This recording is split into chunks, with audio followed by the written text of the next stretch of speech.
Hello बच्चों, welcome back to our YouTube channel Tamul tutor. आज के इस लेक्चर में हम लोग एक नया चैप्टर स्टार्ट करना है जिसका नाम है एपी। एपी मतलब अर्थमेटिक प्रोग्रेशन। और यकीन मानो बच्चों, ये चैप्टर हद से ज़्यादा सिंपल है। इसके जो एडवांस लेवल के क्वेश्चन हैं, जो हाई लेवल के क्वेश्चन है, वो भी नॉर्मल है। मतलब इसके हाई लेवल के क्वेश्चन नॉर्मल है अब तक जो आपने किए होंगे। बहुत सिंपल चैप्टर है। बस कुछ क्वेश्चन है, एक दो ट्रिकी वो बताने, और वो ही हर बार सीबीएसई में आते हैं, और कुछ ट्रिकी इसके अंदर है भी नहीं। ठीक है, तो बस हमारे साथ बने रहिए और इस चैप्टर को फिनिश करते हैं एकदम बढ़िया तरीके से। तो देखिए एपी 01। तो एपी को समझने से पहले कुछ हमारी टर्म्स हैं जिसको समझ लेना जरूरी है। पहला सीक्वेंस, दूसरा हमारा एपी, तीसरा हमारा अर्थमेटिक सीरीज। अर्थमेटिक सीरीज, ये तुम्हारी तीन टर्म है, इसको समझना जरूरी है। तो देखिए सीक्वेंस का मतलब होता है एक arrangement of numbers in a definite order according to some rule. ये वाली इसकी डेफिनेशन है, समझाते हैं। रुकिए पहले जरा डेफिनेशन बता दें। An arrangement of numbers in a definite order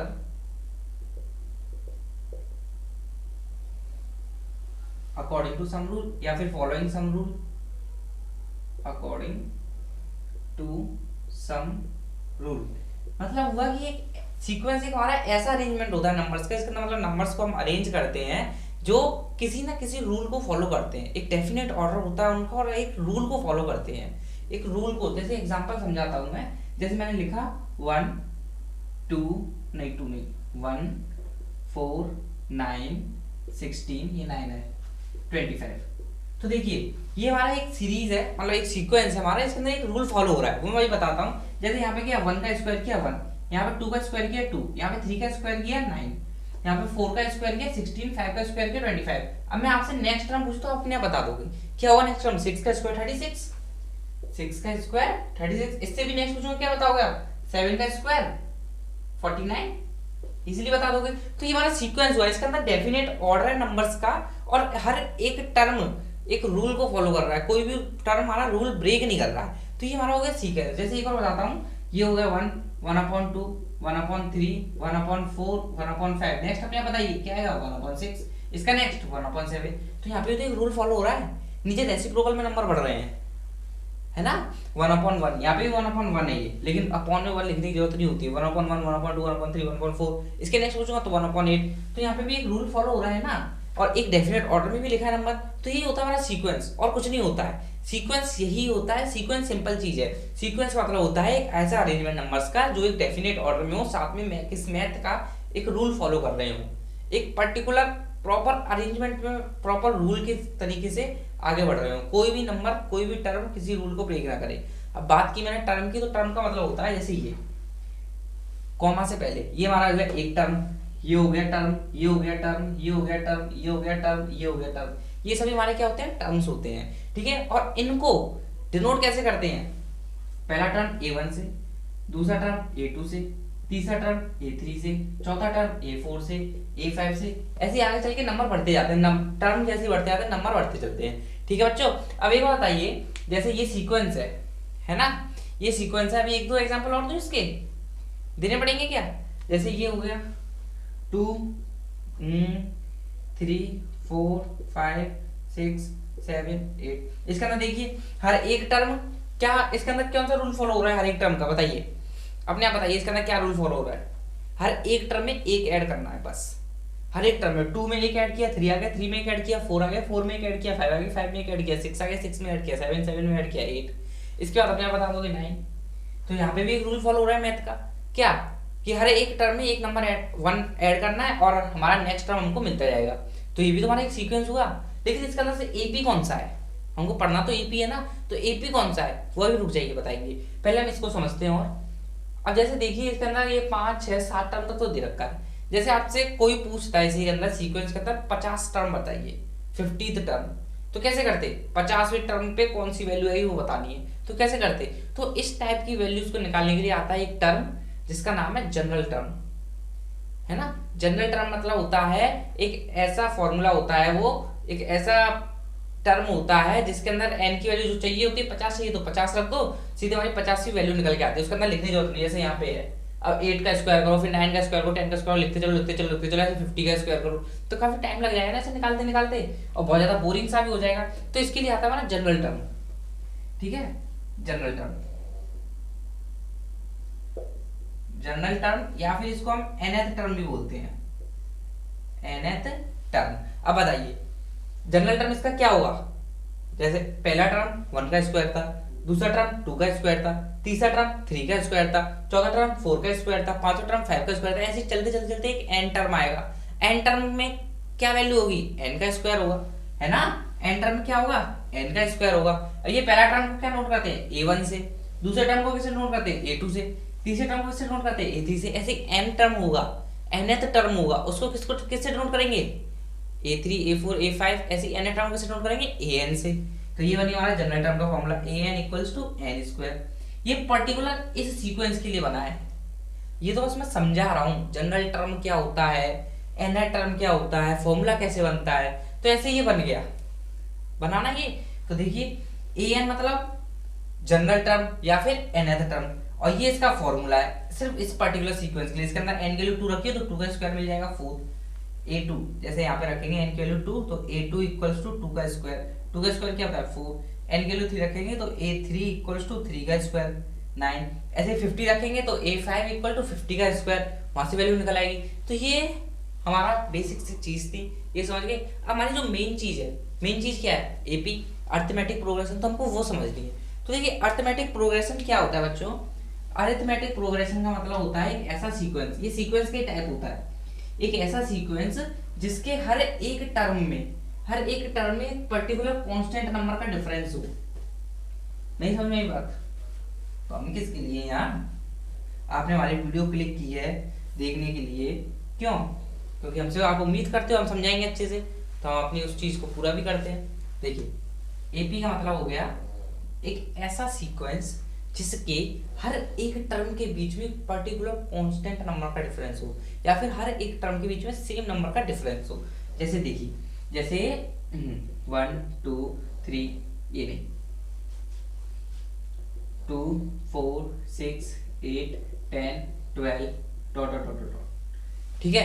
तो इसमें देखिए ये क्या होगा हमारा a1, ये क्या होगा a2, ये a3 a4 a5 a6 comma comma comma comma, ठीक है। तो देखिए a2 माइनस a1, मैंने क्या बोला, हर एक टर्म का डिफरेंस सेम होगा। तो a2 माइनस a1, इसमें से इसको माइनस करेंगे क्या आएगा 2, a3 minus a2, a3 minus a2, 6 minus 4 करेंगे आएगा 2, a4 माइनस a3, इसमें से इसको हटाएंगे 8 माइनस 6 का आएगा 2, a5 3 अरे यार ये तो हो गया a5 माइनस a4, a5 क्या 10, 10 माइनस 8 करेंगे क्या आएगा 2। तो देखिए हर एक टर्म के बीच का डिफरेंस क्या रहा है, सेम आ रहा है। तो यही हमारा एपी होता है। एपी का मतलब एक ऐसी सीरीज, एक ऐसा सीक्वेंस जिसके अंदर हर एक टर्म का डिफरेंस क्या हो, सेम हो, है ना। ये बात समझ गए, हर एक टर्म का डिफरेंस क्या आ रहा है, सेम आ रहा है। और ये जो रूल होता है पूरे उसके अंदर फॉलो होता है, पूरा जो सीक्वेंस लिखा होगा उसके अंदर फॉलो होगा, हर एक टर्म का डिफरेंस सेम होगा, हर एक टर्म का, ठीक है। ये बात समझ में आ गया आपको एपी क्या होता है। एपी का मतलब अब तो समझ होंगे, अब नहीं समझा रहा, अब तो समझ होंगे पक्का, ठीक है। तो इसका जैसे हमने अभी सीक्वेंस में देखा था कि nth टर्म का फॉर्मूला होता है, जनरल टर्म का फॉर्मूला होता है, तो वहां पे तो हर एक सीक्वेंस का अलग निकलता है। ऐसे वाले ये जो सीरीज होती है ना, एपी जीपी एचपी 3 होती हैं। एपी मतलब अरिथमेटिक प्रोग्रेशन, जीपी मतलब ज्योमेट्रिक प्रोग्रेशन, एचपी मतलब हार्मोनिक प्रोग्रेशन। जीपी और एचपी आपके हायर क्लासेस में है ना। अभी तो आपके एपी है, तो आपको एपी पढ़ना है सिर्फ। तो जैसे वहां पे जनरल टर्म था, nth टर्म था, तो यहाँ पे भी होता है nth टर्म, जनरल टर्म, उसका फॉर्मूला क्या होता है एपी का। ये सभी एपी में फॉलो होगा, क्योंकि सभी एपी सेम है ना, सभी के बीच का डिफरेंस सेम आ रहा है। तो हर एक एपी में फॉलो होगा, क्या होता है an equals to a plus n minus 1 into D a1, ये होता है हमारा फॉर्मूला। इसको लिख सकते हैं या फिर tn equals to t1 plus n minus 1 into D. ज्यादातर बुक्स में ये मिलता है, ये भी मिल जाता है, दोनों मिल जाते हैं, ठीक है। तो ये अगर हम t वाला लेंगे तो ये t1 हो जाएगा, ये t2 हो जाएगा, ये t3 हो जाएगा, ये t4 हो जाएगा, ये t5 हो जाएगा, ये t6 हो जाएगा। ऐसी वैल्यूज आगे चल के बढ़ती चलेगी। तो ये हमारा जनरल फॉर्मूला होता है। जनरल फॉर्मूला का मैंने यूज किया बताया था, आप इसके अंदर n की वैल्यू जो रखेंगे आपकी वो वैल्यू आ जाएगी। तो चलिए मैच करते हैं, जैसे हम ये करते हैं। तो इसमें मैं n की वैल्यू 1 रखता हूँ, a1 इक्वल्स टू, a1 की वैल्यू क्या है 2 प्लस n की वैल्यू 1 माइनस 1 इंटू डी की वैल्यू, डी क्या होता है डी मतलब होता है कॉमन डिफरेंस, डी बताना भूल गया मैं आपको, डी का मतलब होता है कॉमन डिफरेंस। कॉमन डिफरेंस मतलब ये जो टर्म्स के बीच का डिफरेंस आ रहा था ना, इसमें से इसको माइनस किया था क्या आता, 2 आ रहा था, इसमें से इसको हटाया तो क्या आता, 2 आ रहा था, इसमें से इसको हटाया तो 2 आ रहा, इसमें से इसको हटाया तो 2 आ रहा। तो यही होता है डी कॉमन डिफरेंस, मतलब हर एक टर्म का जो डिफरेंस होता है, इसमें अगर सभी का डिफरेंस कॉमन होता है इसलिए इसको नाम दे दिया हमने कॉमन डिफरेंस। ठीक है, डी की वैल्यू क्या थी यहाँ पे 2, तो 1 - 1 0, 0 × 2 0 प्लस 2, तो a1 की वैल्यू क्या आ गई 2, आई या नहीं, यही तो है। अगर आपको a5 निकालना है, a5 तो a5 रखिए, n की जगह 5 रखना है, 5 रख दिया, a1 की वैल्यू कितनी है 2, n की जगह 5 -1, d की वैल्यू की जाए 2 आई, है ना, यही फॉर्मूला है। तो a5 इक्वल्स टू 2 + 5 - 1 4 × 2, 4 × 2 8, 8 + 2 10, तो a5 की वैल्यू क्या आ गई 10। तो यही तो था, समझ में आ गया। तो ये जनरल फॉर्मूला किस काम के आता है, जो आपको टर्म निकालना है, जिस टर्म की वैल्यू निकालनी है वो निकालिए, ये होती है टर्म की वैल्यू। जैसे आपसे मैंने पूछा फिफ्थ टर्म की वैल्यू क्या होगी, तो फिफ्थ टर्म यहाँ पे n की जगह 5 रखेंगे तो जो सॉल्व किया आएगा तो वो होगा हमारा फिफ्थ टर्म की वैल्यू। तो ये बात आपको समझ में आ गई। अब इसके और कुछ क्वेश्चंस करते हैं, पहले इसको नोट कर लीजिए फिर इसको हटाते हैं। हटाना बच्चों, ठीक है हटाते हैं। अब देखिए आपका क्वेश्चन आता है, मतलब अभी बेसिक से चालू करते हैं, बेसिक से धीरे धीरे हाई लेवल पे चलते हैं। तो इसका तो हाई लेवल भी बेसिक जैसा ही आपको बताया था।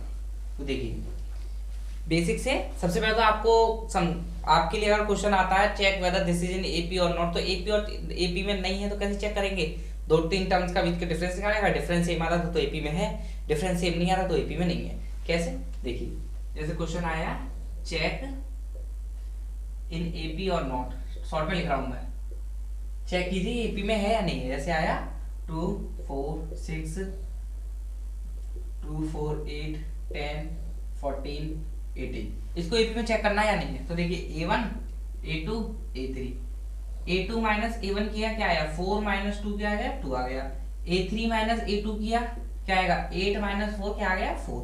तो देखिए यहाँ पे डिफरेंस तो सेम आया ही नहीं, और मैंने क्या बताया था एपी वही होती हैं जिनका डिफरेंस सेम होता है। यहाँ पे डिफरेंस ही सेम नहीं आया तो ये हमारी एपी में है ही नहीं, है ना। तो एपी में यही आता है, सिंपल सा आता है चेक करने के लिए। ये 1 नंबर का क्वेश्चन है कि एपी में है या नहीं, तो एपी में है या नहीं कैसे चेक करेंगे, उसका क्या कीजिए डिफरेंस निकालिए 2-3 टर्म का और उसमें चेक कर लीजिए आ रहा है कि नहीं सेम। अगर आ रहा है तो एपी में है, नहीं आ रहा है तो एपी में नहीं है ना। इसका नेक्स्ट क्वेश्चन और है,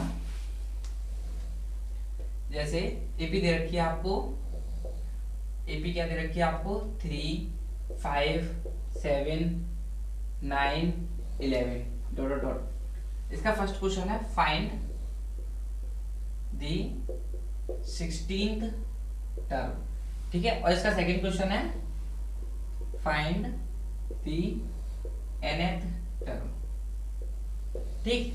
पहला क्वेश्चन है find the 16th term, second question है फाइंड दी nth टर्म, ठीक है। और क्वेश्चन में ये नहीं लिखा एपी है, ये नहीं लिखा, क्वेश्चन में ये लिखा है find the 16th term find the nth term direct. अगर डायरेक्ट लिखा है और ऊपर क्वेश्चन में कुछ भी लिखा कि एपी है या नहीं, तो पहले आपको चेक करना पड़ेगा ये एपी है भी या नहीं, है ना। अगर एपी होगी तभी तो आप निकाल पाओगे, एपी नहीं होगी तो आप नहीं निकलेगा, फिर तो आपका कुछ अलग ही है। पहले बस आपको चेक करना एपी में है नहीं। तो देखिए चेक करते हैं, 5 - 3 करेंगे क्या आएगा 2, 7 - 5 करेंगे क्या आएगा 2, 9 - 7 करेंगे 2, मतलब डिफरेंस सेम आ रहा है। हर एक टर्म का नहीं निकालना, बस 3 स्टार्टिंग है, 3 या 4 टर्म का डिफरेंस निकालो, 4 निकाल लो। अब 4 निकाल लो, 4 टर्म का डिफरेंस निकालेंगे, अगर वो 4 टर्म का डिफरेंस आपका सेम आ जाता है तो वो हमारा एपी के अंदर है, ठीक है। अब आगे बढ़ते हैं।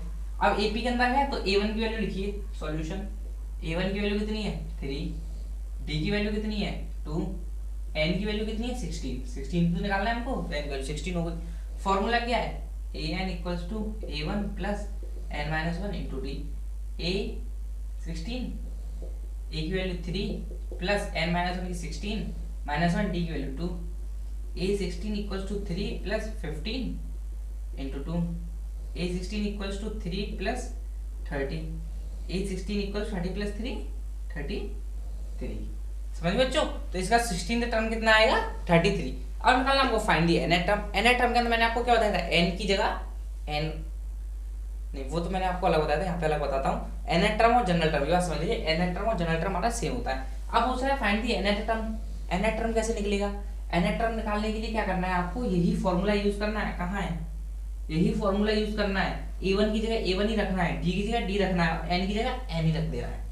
इस वक्त n की जगह n रखना है। जैसे मैंने आपसे 16 टर्म पूछा, 16 टर्म पूछा तो आपने n की जगह रखा 16। आपसे 10 टर्म पूछा तो n की जगह रखते 10 रखते। आपसे 15 टर्म पूछता है n की जगह रखते 50 रखते। ऐसे मैंने पूछा आपसे n टर्म, तो n टर्म में कौन सी बड़ी बात है, n की जगह n रख दो, ये रख simple. an equals to a plus n minus 1 into D. Value रखते चलिए, n की जगह n, a की वैल्यू कितनी है 3, n माइनस 1, d की वैल्यू कितनी है 2। तो an equals to 3 plus multiply करेंगे 2n, मल्टीप्लाई करेंगे माइनस 2, 3 माइनस 2 1, तो an की वैल्यू क्या आ गई 1 प्लस 2n आ गई ना। तो यही हमारा इसका क्या है, जनरल टर्म। जनरल टर्म या फिर n टर्म। और जनरल टर्म का काम क्या होता है, इसके अंदर n की वैल्यू जो आपको निकालना है वो रखिए, डायरेक्ट निकालिए।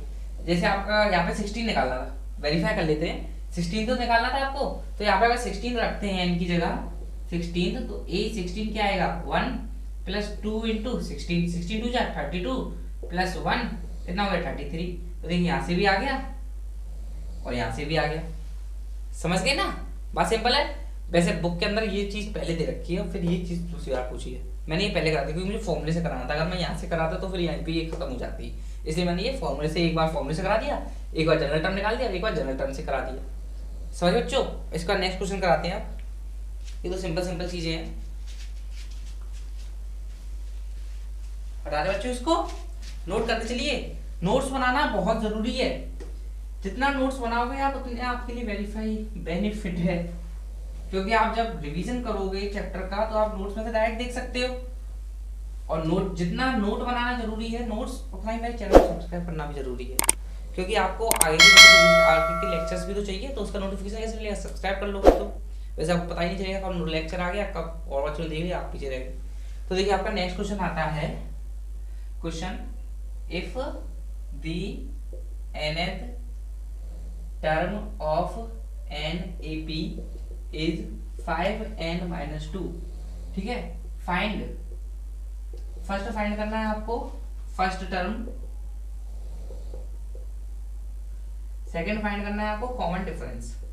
इस क्वेश्चन को तो आपको अपने आप करना चाहिए, जल्दी से नोट कीजिए और अपने आप कीजिए, नहीं आएगा तो हम कराएंगे। कीजिए, कर लिया, अरे कर लीजिए भाई, हम कह रहे हैं कर लीजिए, ठीक है कर लीजिए। नहीं आएगा तो हम बताएंगे ना, यहाँ पे देख लेना वीडियो को रोक के, चलो रोक दो, कराए हम, ठीक है करा रहे हैं। देखिए if the nth term of an AP is 5n minus 2, मतलब nth टर्म जो एपी का वो 5n minus 2 दे रखा है।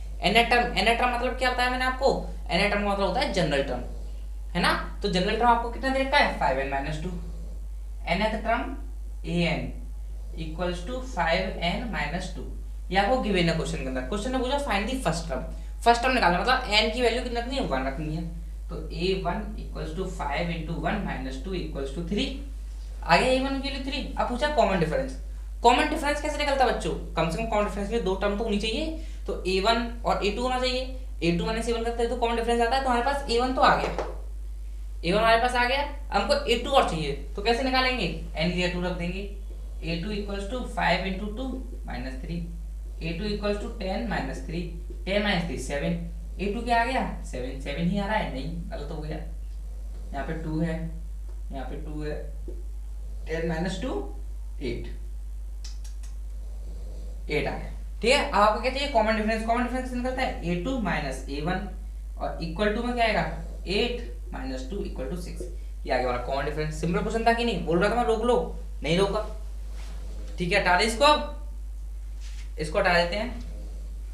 और देखिए बच्चों मैं आपको अरिथमेटिक सीरीज बताना भूल गया, तो जैसे एपी होता है ना, जो आपकी एपी दे रखी है उसके सभी टर्म्स को जोड़ दीजिए, वही होती है हमारी अरिथमेटिक सीरीज। जैसे आपको एपी दे रखी है 2 4 6 8 10, ये वाली क्या है एपी। अगर अरिथमेटिक सीरीज चाहिए तो क्या करना है 2 + 4 + 6 + 8 + 10, ये वाली होगी अरिथमेटिक सीरीज, ये होता है हमारा। और नेक्स्ट क्वेश्चन आपके लिए बताता हूं मैं, if the 7th term of an AP is 1/9 and 9th term is 1/7, find the 63rd term. If the 7th term is 1/9 and 9th term is 1/7, find 63 term. ये करने निकालना है, क्वेश्चन बोल दे रहा हूँ लिख लीजिए। If the 7th term of an AP is 1/9 and 9th term of AP is 1/7, find the 63rd term, ऐसे लिखा है क्वेश्चन में, ठीक है। तो आपको बता रहा हूँ देखिए एक बात आपको समझा रहा हूँ, उधर देखिए। जैसे मैं आपसे बोलता ये फॉर्मूला है आपका A N equals to A plus N minus one into D, ठीक है। ये मतलब इंपॉर्टेंट सी बात है, मतलब इससे क्या होगा आपके 2-3 स्टेप बचे जाएंगे, आप डायरेक्ट कर लोगे, इससे कुछ सेकंड का तो बचेगा ही, ठीक है। अब देखिए जैसे मैं आपसे पूछा ए वन निकालिए तो A plus one minus one क्या आएगा, जीरो, जीरो डी, ठीक है। मैं आपसे बोलता ए टू निकालिए, A two equals to A plus two minus one, one बचता one into D D. A three निकालने के लिए बोलता तो A three equal to A plus three minus one two, two D. A four निकालने के लिए बोलता तो A plus four minus one, three D. A five निकालने के लिए बोलता तो A plus five minus one, four D. Next बताइए ए सिक्स निकालने के लिए बोलता तो क्या था, A plus six minus one, five D. तो देखिए एपी के टर्म जो होते हैं, जो टर्म है उससे एक कम ही डिफरेंस आता है। जैसे फर्स्ट टर्म है तो डिफरेंस कितने हैं, जीरो। सेकेंड टर्म है तो डिफरेंस वैल्यू क्या है, वन। थर्ड टर्म है तो डिफरेंस टू।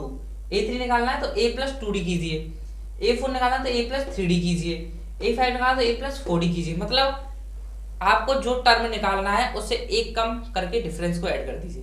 10th टर्म निकालना है तो ए तो ऐड होना ही यार में, ए प्लस 10 से कम क्या होगा, 9, 90। 7 टर्म निकालना तो ए सेवन क्या रहेगा, A seven equals to A plus 7 में से एक कम करेंगे 6d, ठीक है। तो इसी बात को यहाँ समझाना है। तो क्या दे रखा है आपको सॉल्यूशन, देखिए ए सेवन इक्वल्स टू 1/9 है, तो भाई ए सेवन को डायरेक्ट लिख दूं ए प्लस 6d इक्वल्स टू 1/9। आप चाहो तो फॉर्मूले से भी लिख सकते हो। फॉर्मूले से क्या करना पड़ेगा, आपको पूरा लिखना पड़ेगा A N equal to A plus N minus one D, A seven equal to A plus seven minus one into D, A seven equal to A plus N minus one करोगे 6d, ये करना पड़ेगा। वैसे आप simple direct लिख सकते हो, ठीक है। तो ये आपका बन गया फर्स्ट इक्वेशन। ये आएगा a9 इक्वल्स टू 1/7। a9 में क्या आएगा, a plus 8d equals to 1/7। ये आ गई सेकंड इक्वेशन। ये आ गई सेकंड इक्वेशन। आपको क्या चाहिए, a और d चाहिए। a63 निकालना है ना, तो a63 कैसे निकलेगा, a प्लस 62d से निकलेगा। यहाँ पे a भी चाहिए d भी चाहिए आपको। लेकिन आपकी ये इक्वेशन फर्स्ट और सेकंड में देखिए a भी है d भी है, बस इसको हमें सॉल्व करना है। सॉल्व कैसे करोगे, एलिमिनेशन से। a plus 8d equals to 1/7, a plus 6d equals to 1/9, minus minus minus. Elimination तो आता होगा सबको। पहले क्या 8 माइनस 6 क्या आएगा, 2d, 1/7 माइनस 1/9, यहाँ पे कर देते हैं 1/7 माइनस 1/9, एलसीएम 63, यहाँ पे आएगा 9 माइनस 7, 2/63। तो 2d इक्वल्स टू 2/63, 2 से 2 चला गया, d इक्वल्स टू 1/63, ठीक है बच्चों। d की वैल्यू कितनी आ गई, 1/63। अब a की वैल्यू चाहिए, तो इस d की वैल्यू को या तो इस इक्वेशन रख दो या फिर इस इक्वेशन रख दो। जिस इक्वेशन रख दो वहां से a की वैल्यू मिल जाएगी। किस में रखें बताओ, इसमें रखते हैं, नीचे वाले रखें, ऊपर ही रखेंगे हम, तो सिंपल है पूरा। a प्लस 6 इंटू 1/63, ये तो है a plus 6 into 1/63 equals to 1/9। तो देखिए कैसे कटेगा, 3 के टेबल से 2 बार, 3 के टेबल से 2 और 1, ठीक है। a प्लस 2/21 माइनस माइनस नहीं इक्वल टू 1/9। इसको इधर भेजिए, a इक्वल्स टू 1/9 माइनस 2/21, तो a की वैल्यू क्या आएगी, 9 और 21 का एलसीएम लीजिए, यहाँ पे 63 के आसपास आएगा। 3 से जाएगा 7 बार, 3 बार, 3 से जाएगा ये नहीं जाएगा, ये एक बार, 7 से एक बार, 3 दिया 9, 9 दिया वो 3 दिया 9, 9 7 जा 63, 63 आ गया। 9 दिया 63, 7 बार, 21 के 63, 6 बार, 2 इंटू 3, सॉरी 3 बार, 2 इंटू 3, ये मैं सोचना मैं याद करके आया हूँ, वो मेरे माइंड में एक स्टेप आगे कैलकुलेशन चल रही थी, ये सोचना पहले से याद करके आया, 6 पहले से बोल दी मैंने। 7 2 3 6/63। आपके साथ तो पेपर में होता होगा, जो आप सोच रहे होगे उससे एक कदम पहले लिख देते हो। 7 - 6 1/63। तो देखिए a की वैल्यू 63, 1/63 और d की वैल्यू 1/63, सेम सेम सी आ गई है ना। अब आपको a63 निकालना है, a63। तो a63 आप चाहो तो फॉर्मूले से निकाल लो, चाहो तो मैंने ऐसे बताया a प्लस 62d ऐसे निकाल लो। बात एक ही है, फॉर्मूले से आपकी 2 लाइन बढ़ जाएंगी बस एक्स्ट्रा। तो देखिए a प्लस 62d में वैल्यू रख दूं, a की value 1/63 plus 62 into 1/63, 1/63 plus 62/63, LCM लेंगे तो 63, 1 प्लस 62, 62 प्लस 1 63/63 इक्वल्स टू 1। मतलब a63 की वैल्यू कितनी है, 1। समझ गए बच्चों? सिंपल है, इसमें कोई डाउट नहीं होगा, बहुत सिंपल क्वेश्चन था। नोट कर लीजिए जल्दी से स्पीड में। हटा दें बच्चों? ठीक है, हटा रहे हैं।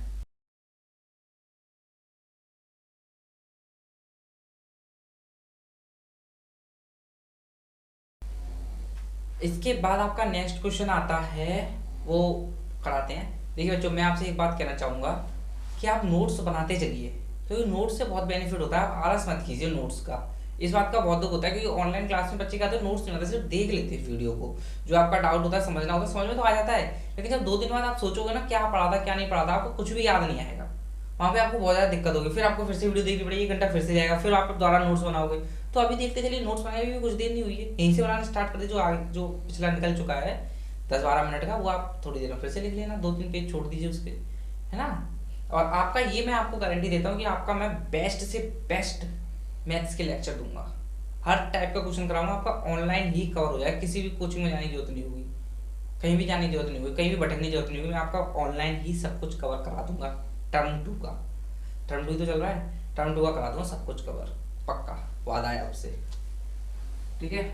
अब देखिए क्वेश्चन आता है नेक्स्ट, इफ, बस मेरी राइटिंग को लेकर थोड़ी सी प्रॉब्लम है, वो समझने की कोशिश करना, मैं बोलता चलता हूँ इसी चक्कर में। If the sum of 4th and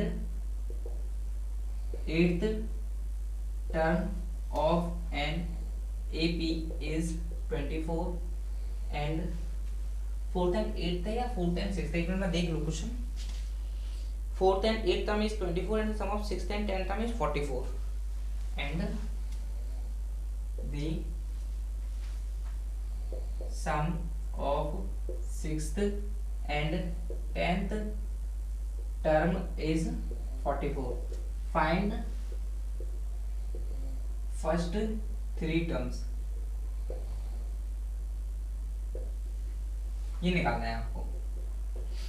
question बोल रहा है सम of 4th and 8th term, मतलब 4th और 8th term, A4 plus A8 दोनों का सम।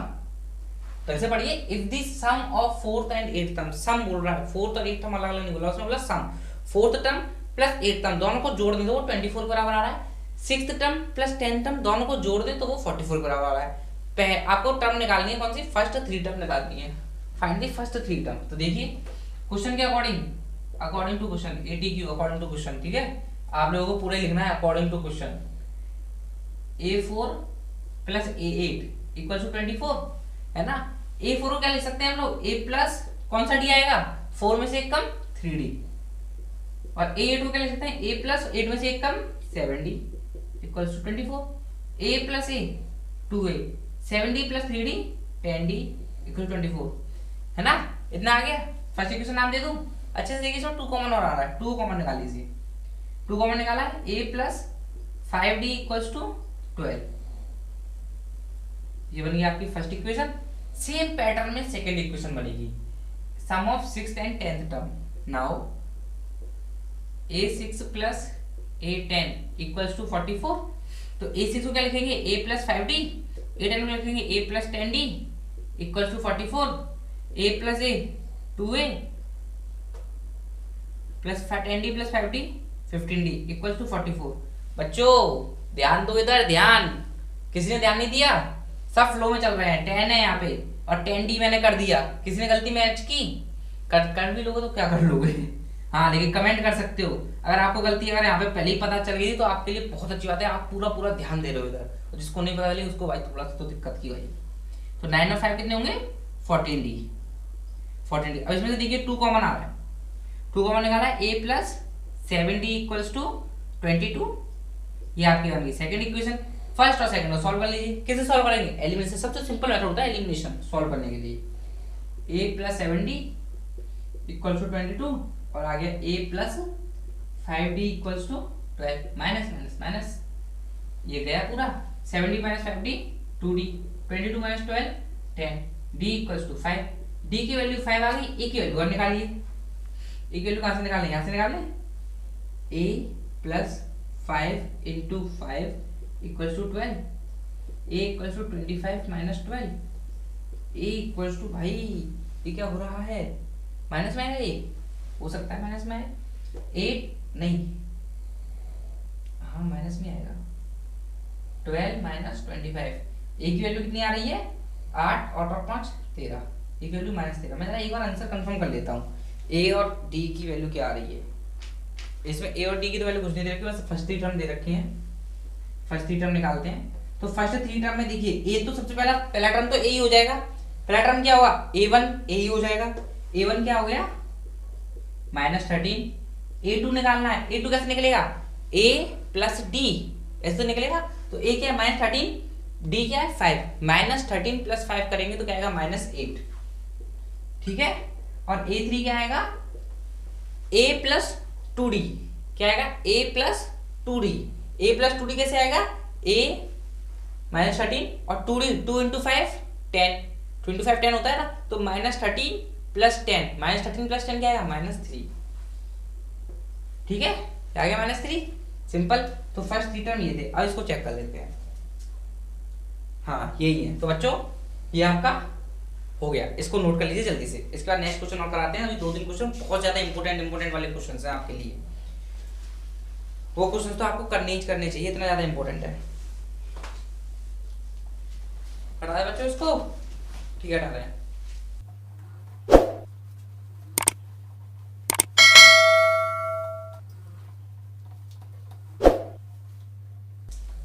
अब देखिए नेक्स्ट क्वेश्चन आता है आपका, विच टर्म, इंपोर्टेंट क्वेश्चन है ये, राइटिंग का बड़ा इशू है मेरे पे, आप ये मत सोचना कि राइटिंग आती नहीं, लिखना पढ़ाना जल्दी है। Which term of the AP, AP क्या थी, एपी भूल गया, एपी थी आपकी 5 9 13 17, which term of the AP 5 9 13 17 is 81। और जो ये मत सोचना कि ये तो देख देख के पढ़ाते हैं, ऐसा कुछ नहीं, मेरे पास स्मार्ट बोर्ड वगैरह तो है नहीं, तो उसमें ऑलरेडी क्वेश्चन लिख के आया, तो मेरे को क्वेश्चन लिखना पड़ता है, और क्वेश्चन में इतना ज़्यादा याद तो कर नहीं सकता हूँ क्वेश्चंस को, है ना, इतने बड़े मैं तीरंदाज नहीं हूँ कि मैं क्वेश्चंस को याद कर लूँ पहले से ही, क्वेश्चन तो याद होते नहीं, मैं सॉल्यूशन क्या याद करके आऊँगा, है ना। तो मैं इस वजह से साइड में क्वेश्चंस का पेपर रख लेता हूँ, वहाँ से क्वेश्चन देख देख के नोट कर लेता हूँ, डायरेक्ट आंसर भी लिख लेता हूँ उसमें साइड में कंफर्म करने के लिए सही आया आंसर या नहीं, ठीक है। ये मैं सोचना कि मैं देख देख के पढ़ा रहा हूँ, ठीक है। तो which term of the AP is 81, ये एपी आपकी इज 81, है ना। तो देखिए इस क्वेश्चन में बोल रहा है which term of the AP is 81, मतलब ये एपी आपको दे रखी है, ये आपकी एपी है, इस एपी का कौन सा टर्म होगा जिसकी वैल्यू 81 होगी, समझ में आया क्या पूछ रहा है, इस एपी का कौन सा टर्म होगा जिसकी वैल्यू 81 होगी, कौन सा टर्म, कौन सा टर्म, मतलब क्या निकालना है आपको, आपको क्या निकालना है, ए निकालना है, नहीं ए दे रखा है, डी निकालना है, डी तो आप तुरंत निकाल लोगे यहाँ से, कौन सा टर्म, ए एन क्या होता है, ए एन क्या होता है, वैल्यू होती है, ए एन टर्म नहीं होता है, मतलब टर्म की वैल्यू होती है, कौन सा टर्म मतलब एन, एन तो होता है नंबर ऑफ टर्म, आपका ये जो फॉर्मूला था ना A N equals to A plus N minus 1 into D, इसमें ए एन क्या होता था, nth term, value of nth term, A क्या होता था फर्स्ट टर्म, एन होता था हमारा नंबर ऑफ टर्म, ये बात शायद मैंने नहीं बताई स्टार्टिंग में, एन होता था नंबर ऑफ टर्म, डी होता था कॉमन डिफरेंस, एन क्या नंबर ऑफ टर्म, तो कौन सा टर्म निकालना है, इसमें पूछ रहा है कौन सा टर्म होगा, तो हमको नंबर ऑफ टर्म निकालना है, इसके अंदर ए एन की वैल्यू कितनी है 81 है, हमको एन की वैल्यू निकालनी है एन, है ना। तो क्वेश्चन में क्या बोल रहा है, A N equals to 81, A equals to 5, D equals to 9 minus 5, इसने पहले से बोल दिया एपी, तो चेक करने की जरूरत नहीं है, तो 9 माइनस 5 4, ये डी है, कितना हो गया 4, और एन हमको निकालना है ना बच्चों, समझ में आई ना बात, नहीं आई अभी भी, अरे यार कैसी बात करते हो, नहीं आई, जिसको आई उसको तो अच्छी बात है। तो ये विच टर्म, फिर से समझा देता हूँ कि एपी का कौन सा टर्म होगा जिसकी वैल्यू 81 होगी, तो हम क्या करते हैं, हम मान लेते हैं वो टर्म हमारा nth टर्म है, हम मान लेते हैं वो टर्म कौन सा है हमारा nth टर्म, nth मतलब जनरल टर्म नहीं माना हमने, हमने मान लिया let the term be n, n हमने मान लिया, अब हमें n की वैल्यू निकालनी है, हमको देखिए इस इक्वेशन में सब कुछ दे रखा है, हमको बस n की वैल्यू चाहिए, तो इस इक्वेशन से निकल सकता है, मतलब इस फॉर्मूले से निकल सकता है, ऐसे इक्वेशन बन जाएगी वो वहां से निकल आएगा, an की वैल्यू कितनी है 81, अब तो समझ में आ गया होगा पक्का।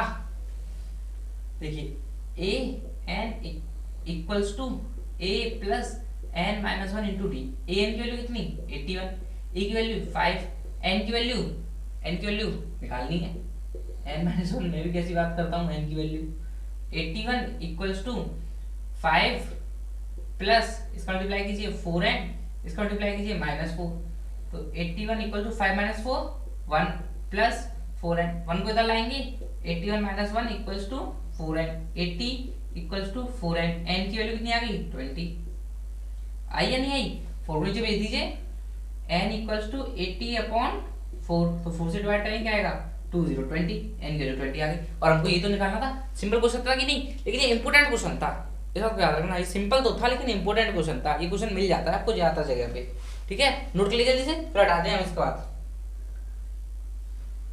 हटा रहे हैं।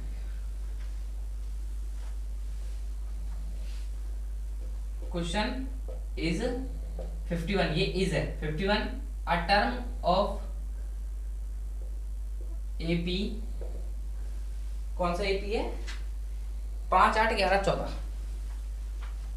5 8 11 14, ठीक है, ये भी हमारा मोस्ट इंपोर्टेंट क्वेश्चन है।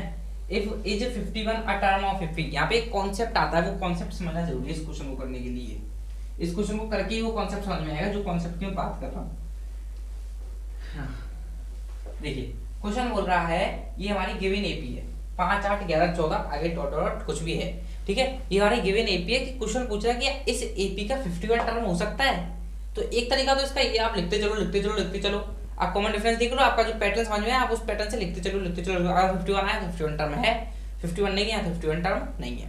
ये अच्छे से देखना, ये एन की वैल्यू नहीं है, ये ए एन की वैल्यू है, अच्छे से देखिए, क्वेश्चन कह रहा है क्या 51 इसका टर्म है, टर्म 51 इसके किसी टर्म की वैल्यू है, ये पूछ रहा है 51, n तो 51 होगा ही होगा इस एपी के अंदर, जब एपी चलती जा रही है तो a1 भी होगा, a2 भी होगा, ऐसे a10 आएगा, a15 आएगा, a20 आएगा, ऐसे a51 भी आएगा। लेकिन क्वेश्चन बोला जो a51 है क्या उसकी वैल्यू भी हमारी 51 है, ये क्वेश्चन ने पूछा, समझ में आया नहीं समझ में आया, एक मिनट मैंने कुछ गलत बता दिया क्या, जो मैंने बताया मेरे को पता नहीं मैंने क्या बताया, शायद में फ्लो में कुछ गलत हो रही है, उसको अभी छोड़िए, जो मैं फिर से बता रहा हूँ उसको सुनिए। क्वेश्चन बोल रहा है क्या इस एपी के अंदर किसी टर्म की वैल्यू 51 हो सकती है, मैंने शायद बोला a51, वो नहीं था, क्या इस एपी के अंदर किसी टर्म की वैल्यू 51 हो सकती है, क्वेश्चन पूछ रहा है, जैसे इसके अंदर टर्म होगी 1 2 3 4 5 6 7 8, ऐसी किसी एक टर्म की वैल्यू, कोई भी एक टर्म होगा उसकी वैल्यू 51 हो सकती है या नहीं, ये पूछा है ना। तो इसमें कंफ्यूज मत होना कि n की वैल्यू है या an की वैल्यू है, आपको समझ में आ गया होगा ये हमारे an की वैल्यू है, ये n की वैल्यू नहीं है। जब एपी वाली चलेगी 1 2 3 4 5 6 ऐसे 51 तो आना ही आना है एपी टर्म के अंदर, n की वैल्यू बोलो n 51 तो आना ही आना है, लेकिन पूछ रहा है क्या किसी टर्म की वैल्यू 51 हो सकती है, अब तो समझ में आ गया होगा पक्का, अब तो आगे छोड़िए, ठीक है। क्वेश्चन बोल रहा है इस एपी के अंदर क्या किसी टर्म की वैल्यू 51 हो सकती है, तो अभी मैं क्वेश्चन कराता हूँ, इस क्वेश्चन को देखिए, जब मैं पूरा करा दूंगा तब आपको समझ में आएगा मैंने ऐसा क्यों किया था। देखिए पहले क्या मान लेता हूँ मैं an इक्वल्स टू 51, थोड़ा वेट कीजिए मैं क्यों कर रहा हूँ, ऐसा सब समझ में आएगा। d की वैल्यू क्या आएगी 8 - 5 3, क्वेश्चन में पहले बोला है एपी है तो हम डायरेक्ट निकाल सकते हैं d की वैल्यू, ठीक है। अब n हमको क्वेश्चन मान लिया, कंफ्यूज मत होना अभी, मतलब अभी ज्यादा दिक्कत मत लेना, मैं बोल रहा हूँ आपको, जब पूरा करा दूंगा तब समझ में आएगा। ये an क्या होता है a plus n minus 1 into D, an की वैल्यू 51, a की value 5 plus n minus 1, d की value 3, 51 equals to 5 plus 3n, multiply किया ना 3n, फिर से मल्टीप्लाई किया -3, 5 - 3 2, 51 इक्वल्स टू 2 प्लस 3n, 2 को इधर ट्रांसफर कर दीजिए 49 equals to 3n, n equals to 49/3 divide करेंगे तो 1.63333 ऐसे कुछ आ रहा है, तो n की वैल्यू 1.6 है, अभी इतना निकल गया है, n की वैल्यू 1.6। अब मैं समझाता हूँ इस क्वेश्चन को करने का तरीका, मैंने क्वेश्चन कर दिया, अब मैं क्वेश्चन करने का तरीका बताता हूँ। अच्छा एक बात बताइए, आपने अभी तक जितने क्वेश्चन किए इतने क्वेश्चंस में n की वैल्यू 1 होती थी, टर्म हमारा 1 हो सकता था, टर्म हमारा 2 हो सकता था, टर्म हमारा 3 हो सकता था, टर्म हमारा 4 हो सकता था, टर्म हमारा 5 हो सकता है, क्या टर्म हमारा 5.5 हो सकता है, बताइए। टर्म की वैल्यू है ना, इंसान हमारा 1 हो सकता है, इंसान 2 हो सकता है, इंसान 3 हो सकता है, क्या इंसान 3.5 हो सकता है, वो उसकी हाइट वाइट को कंसीडर मत करना, अगर छोटा हुआ तो 3.5 है, नहीं मैं इंसान की प्रॉपर वैल्यू बोल रहा हूँ। जैसे केला है और बनाना एक हो सकता है, दो हो सकता है, तीन हो सकता है, बनाना वाला कर दो 3.5 हो जाएगा। लेकिन यहाँ पे टर्म है, तो टर्म यहाँ पे क्या होगा, या तो प्रॉपर टर्म चल रहा है, पहला टर्म, दूसरा टर्म, तीसरा टर्म, क्या 3.5 टर्म हो सकता है? नहीं हो सकता ना। तो ऐसे ही मैंने क्या किया, इसके अंदर निकाला ना 51 इसका वैल्यू होगा या नहीं। तो मैंने सोचा कि मेरे पास ए भी दे रखा है, डी भी दे रखा है, क्या ना क्यों ना मैं इस को वैल्यू ए एन मान लूँ और इसकी एन की वैल्यू निकाल के देखूँ। अगर इसकी एन की वैल्यू आ गई तो पक्का इस क्वेश्चन में ये इसकी वैल्यू होगी, इसके अंदर एक टर्म होगा। नहीं समझ में आ रहा? देखिए मैंने क्या किया, इस एपी के अंदर जैसे मान लीजिए इस एपी के अंदर अभी प्रॉपर क्या सीक्वेंस फॉलो हो रहा है, 5 8 3 का डिफरेंस है ना, 14 के बाद 3 क्या आएगा, 17 आएगा। ठीक है, तो मान लीजिए जरा साइड में देखिए मैं क्या करा रहा हूँ। मैंने क्या बोला, ए एन इक्वल टू 17 है, तो 17 प्लस ए की 17 इक्वल टू ए की value 5 plus N minus 1 into 3।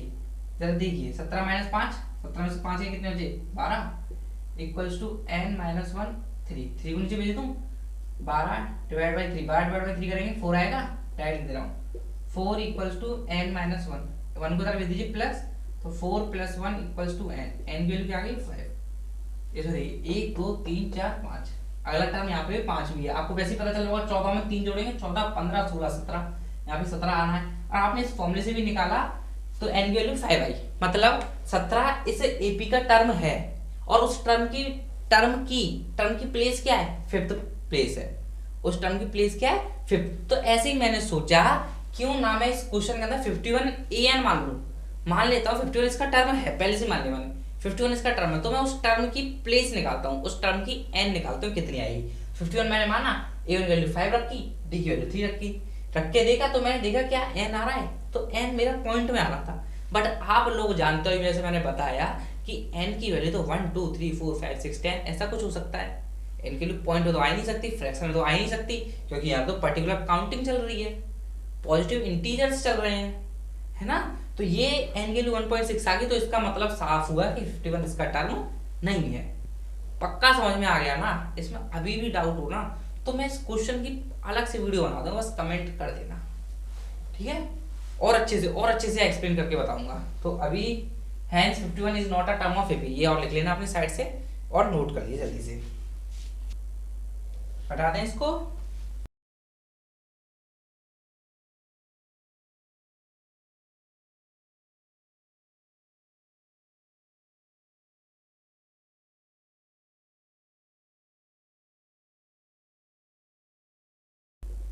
ठीक है, देखिए क्वेश्चन दे रखा है आपको, नेक्स्ट इसको हटा देते हैं पूरा। आपका नेक्स्ट क्वेश्चन है how many terms are there in AP, मतलब कि इस एपी के अंदर कितनी टर्म्स है ये आपको बताना है। ये आपको एपी दे रखी है 7 11 15 डॉट डॉट 139, इसका लास्ट टर्म क्या दे रखा है 139, तो उसके अंदर हमको एन की वैल्यू बतानी है, मतलब समझ अभी बता रहा हूँ, इसके अंदर क्या बताना है हमको, इस एपी के अंदर कितने टोटल नंबर ऑफ टर्म्स हो सकते हैं ये बताना है, ठीक है। तो देखिए एक बात समझा रहा हूँ, उसे समझते हैं पहले। तो देखिए मैं क्या बोल रहा हूँ आपसे, जैसे मैंने आपके एक एपी लिखा 2 4 6 8 10, मान लीजिए एपी 10 पे खत्म हो रहा है, ठीक है, 10 पे एकदम खत्म हो गया, तो 10 की n की वैल्यू कितनी होगी, n 1 2 3 4 5, इसके अंदर n की वैल्यू कितनी होगी 5। और अच्छे से देखिए इस एपी के अंदर टोटल टर्म्स भी तो 5 है, 1 2 3 4 5, और इस 10 की प्लेस कितनी है 5, जैसे मैंने ये बोला 3 6 9 12 15 18 21 24, ठीक है। तो मैंने क्या बोला इसके अंदर कितने टर्म्स हैं वो बताने आपको, तो आप टर्म कैसे गिनोगे 1 2 3 4 5 6 7 8, आपने बता दिया इसके अंदर टर्म टोटल टर्म कितने हैं, टोटल टर्म्स कितने हैं 8, ठीक है। लेकिन आप अगर एक बात देखिए, अगर ये एपी बहुत बड़ी हो जाती है, इसके अंदर मान लीजिए 90 95 टर्म होते, तो आपके हर एक टर्म को गिनने बैठते बहुत ज़्यादा टाइम हो जाता ना, गिनते गिनते मतलब गिन तो लेते, आप एपी लिख लिख के गिन तो लेते, लेकिन टाइम कंज्यूमिंग भी तो हो जाता। तो इसी चीज़ के लिए आप हल्का सा इसके अंदर लॉजिक लगाएं। तो देखिए 24 की प्लेस कितनी है ये बताइए,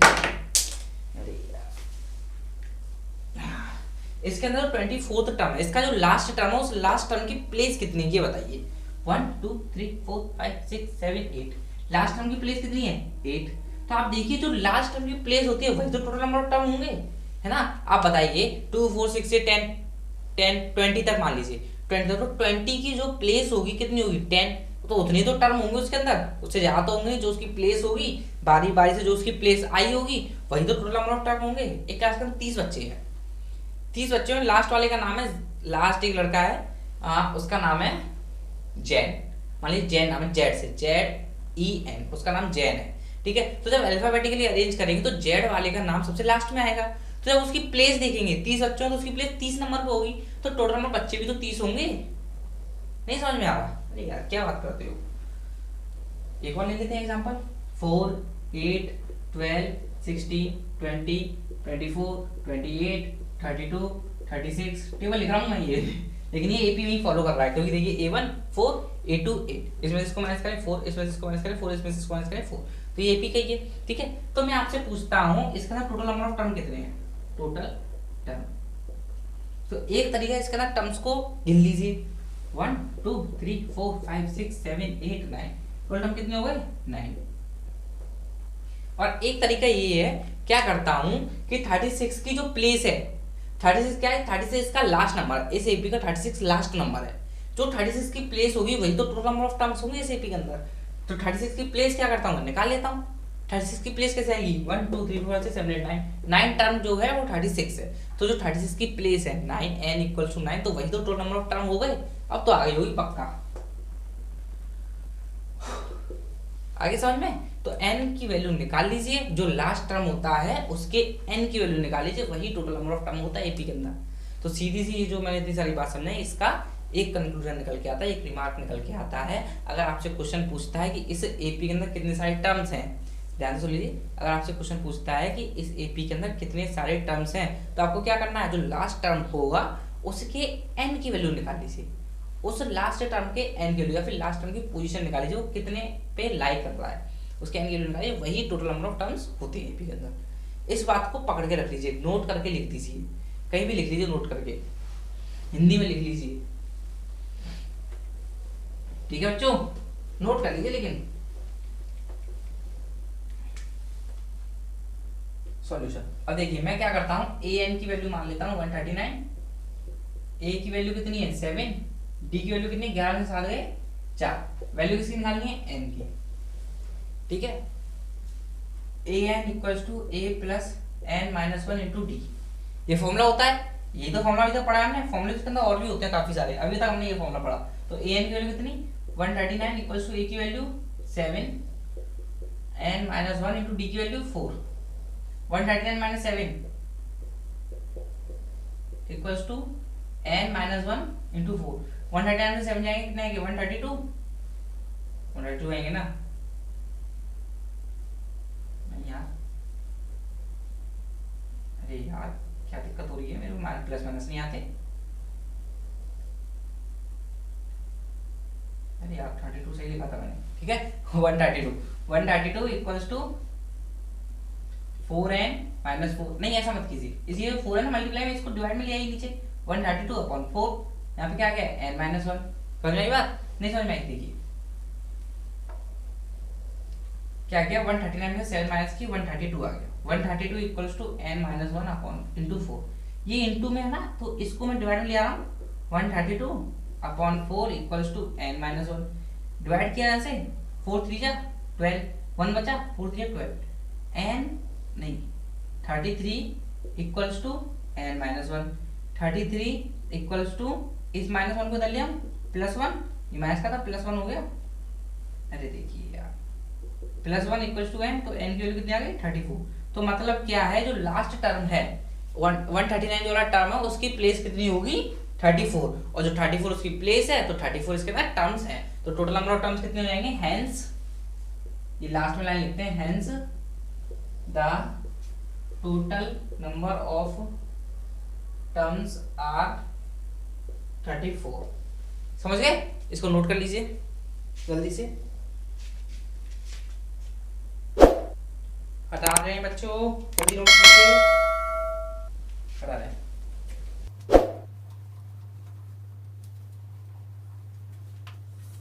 क्वेश्चन है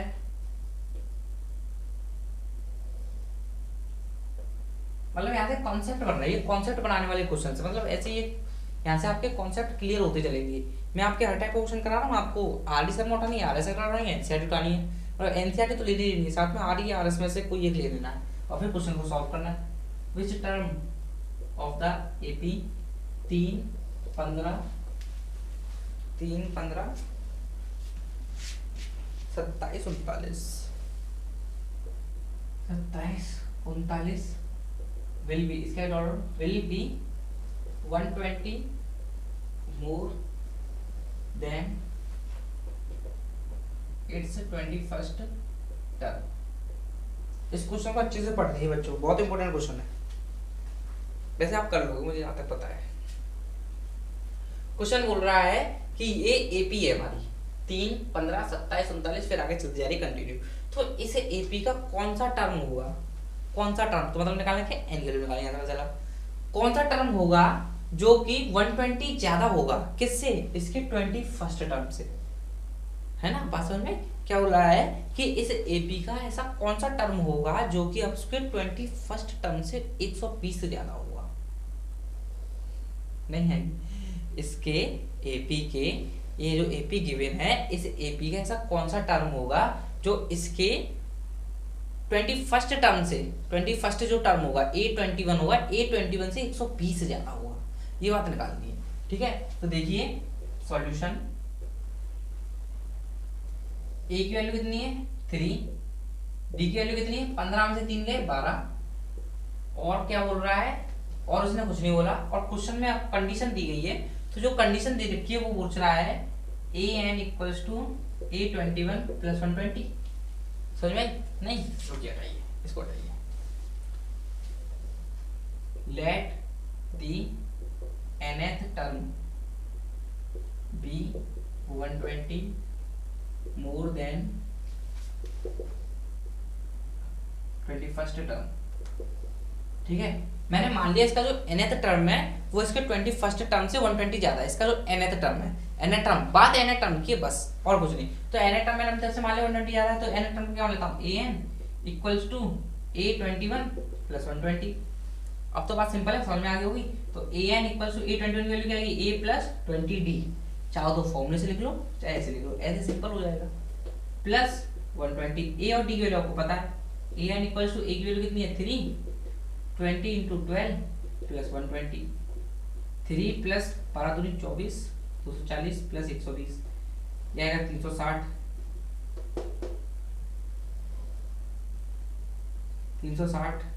363, an इक्वल टू 363 आ गया, an की वैल्यू कितनी है 363। अब an की वैल्यू 363 आ गई, an की वैल्यू कितनी आ गई 363 आ गई, लेकिन इसकी n की वैल्यू और निकाल लीजिए। उसने क्या पूछा था टर्म, कौन सा टर्म, उसने क्वेश्चन में क्या पूछा था कौन सा टर्म, कौन सा मतलब उसकी प्लेस बतानी, उसकी n की वैल्यू बतानी, ये तो an की वैल्यू आ गई, इसका ना n की वैल्यू और बता दीजिए। an यहाँ पे दिखा कर देते हैं, दिख रहा है या नहीं, an equals to a plus n minus 1 into D, an की वैल्यू कितनी आई 363 इक्वल्स टू a कितना है 3 n माइनस 1, डी की value 12, 363 minus 3 equals to n minus 1 into 12, तो ये कितना आएगा 360 equals to n minus 1 into 12, 12 नीचे ले आएंगे 360 अपॉन 12, 12 से 30 बार 36 n माइनस 1 बचेगा, तो 30 माइनस 1 कैसे ले आएंगे प्लस 1 इक्वल्स टू n, तो n की वैल्यू क्या आ गई 31। तो इस एपी का जो 31 टर्म होगा उसकी वैल्यू 120 ज्यादा होगी उसके 21 टर्म से, है ना। सिंपल था, समझ में आ गया। देखिए एक बार और समझा देता हूँ इस क्वेश्चन को, जिसके आ गया होगा बहुत अच्छी बात है, जिसके नहीं आया तो देख लीजिए, जिसके आगे वो दोबारा देख लीजिए, अच्छे से समझ में आएगा। क्वेश्चन ने कहा कि आपको एक एपी दे रहा हूं मैं, इस एपी का ऐसा कौन सा टर्म होगा जिसकी वैल्यू उसके 21st टर्म से 120 ज्यादा होगी, ठीक है। ये बात तो सबको समझ में आ गई होगी। इसके बाद मैंने क्या किया, मैं मान लेता हूँ इसका जो nth टर्म था उसकी वैल्यू 120 ज्यादा है उसके 21st टर्म से, तो मैं an की वैल्यू निकाली, पहले क्या निकाली मैंने an की वैल्यू, an की वैल्यू कैसे निकली A21 प्लस 120, ऐसा सॉल्व करके an वैल्यू 363 आ गई।